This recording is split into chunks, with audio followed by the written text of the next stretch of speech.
Olá, sejam bem-vindos ao dia 14 de 52 do Mar de Pérolas com Diene Amanda, criadora do Método Mar. Hoje iremos resumir o livro Mulheres Improváveis, de Viviane Martinello. A gente vai mergulhar fundo nas páginas desse livro e descobrir juntas algumas chaves para uma transformação de verdade. Olha, a jornada que a gente vai fazer hoje tem 5 estágios bem marcados. A gente começa com o chamado, depois vai entender o poder de construir no lugar secreto, aí a gente passa pela escola do quebrantamento, aprende sobre a sabedoria da sua estação e, por fim, sobre a arte da espera ativa. Cada passo aqui é fundamental nessa construção. Então, vamos começar pelo começo, né? O livro todo gira em torno de uma figura central, a tal da mulher improvável.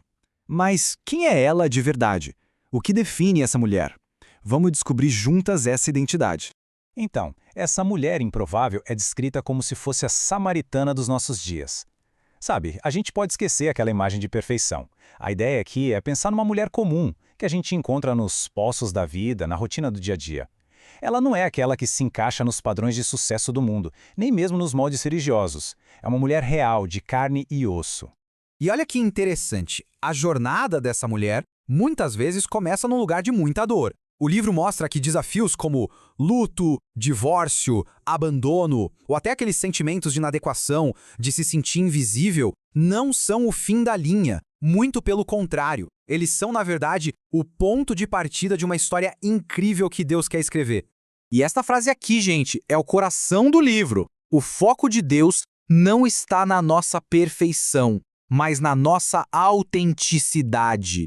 As nossas condições de agora, as dores, as falhas, nada disso define o futuro. O que importa mesmo é ter a coragem de ser autêntica e a disposição para ser moldada. Tá, mas como é que essa construção toda acontece? O livro nos leva para um segundo ponto fundamental, mostrando que a transformação não acontece debaixo dos holofotes. Ela começa, na verdade, num lugar de silêncio e intenção, o lugar secreto. E aqui a gente se depara com um paradoxo, uma lógica que é totalmente o contrário da nossa. No reino de Deus, a busca desesperada por aplausos, por estar em evidência, pode levar ao esquecimento. Enquanto isso, o serviço humilde, feito no secreto, é o que atrai a verdadeira exaltação. A autoridade genuína é forjada bem longe dos aplausos. Cansa comigo nessa analogia que é super poderosa. Pedras comuns estão aí, na superfície, fáceis de achar. Mas as coisas preciosas, como pérolas e diamantes, precisam ser escavadas. O tempo que a gente passa no secreto funciona assim. Ele não diminui o nosso valor. Pelo contrário, ele refina, ele torna a gente rara, de um valor inestimável. Mas por que esse tempo escondido é tão vital? Bom, primeiro porque é ali que se constrói uma base forte. Segundo, ele funciona como uma espécie de útero espiritual, sabe? Protegendo o nosso propósito de ser exposto antes da hora. E é nesse ambiente que a nossa verdadeira autoridade é formada e o nosso caráter é lapidado, pelo fogo, pela pressão e pelo tempo. E falando nesse processo de ser lapidada, a gente é jogada direto na terceira etapa, que talvez seja a mais desafiadora de todas: a escola do quebrantamento. É aqui que as lições mais duras são aprendidas e o caráter é forjado para valer. Agora a pergunta é, quem são os professores nessa escola tão diferente? A resposta que o livro dá é, no mínimo, surpreendente.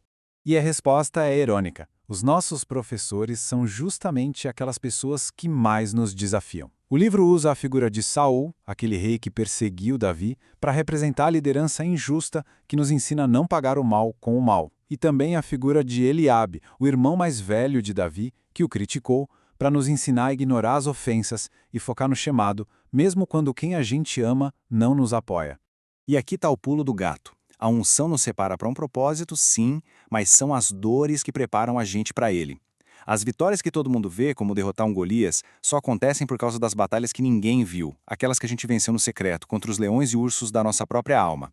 Depois de passar por essa escola tão intensa do quebrantamento, a gente chega num lugar de mais sabedoria. Na quarta etapa, o foco é aprender a discernir e a honrar a nossa estação. Sabe, o nosso tempo dentro do processo de Deus. O livro nos convida a imaginar um pomar. De um lado tem uma laranjeira linda, carregada, cheia de vida e de frutos.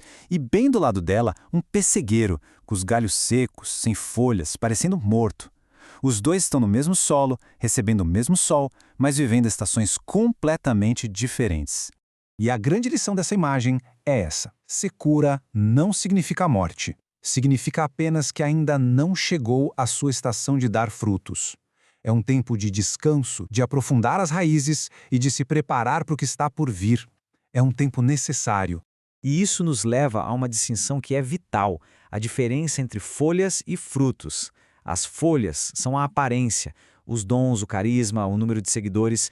Já os frutos são a essência, o caráter aprovado, a integridade. Jesus não se impressiona como a árvore é cheia de folhas, mas vazia de frutos. É por isso que se comparar com os outros é tão frustrante. É como comparar nossa estação, os nossos frutos, com as folhas de outra pessoa. Não faz sentido. E agora a gente chega na parte prática. Ok, o que fazer enquanto a gente espera a nossa estação chegar? A quinta etapa nos ensina a transformar aquela espera passiva, angustiante, num processo ativo e intencional. Essa espera ativa se apoia em 4 pilares. Primeiro, permanecer firme na última direção que a gente recebeu. Segundo, ser intencional onde estamos hoje, nos preparando ativamente. Terceiro, perseverar em oração, que é o nosso altar de calibragem. E quarto, manter a intimidade com Deus, porque é ali que os segredos do coração dele são revelados para a gente. E olha que incrível, o livro traz um novo olhar sobre a oração. Não é só uma lista de pedidos, é o altar da calibragem. O lugar onde o nosso interior é lapidado, as nossas emoções são alinhadas e a nossa audição espiritual é afinada para ouvir as estratégias que vêm do céu e não do nosso próprio desespero. E para fechar, tem uma metáfora que amarra tudo isso de um jeito perfeito. A lagarta não vira borboleta com um milagre instantâneo. Ela precisa passar por um processo. Da mesma forma, a mulher improvável não está buscando um atalho. Ela abraça o processo de ser construída, dia após dia, no secreto. E o livro nos deixa com esta promessa poderosa. A mulher que Deus constrói no secreto, Ele mesmo se encarrega de revelar na hora certa. Não precisa ter pressa, não precisa lutar por visibilidade. A questão final, então, não é sobre quando, mas sobre como. Será que a gente está disposta a abraçar o processo, mesmo quando ninguém mais está assistindo?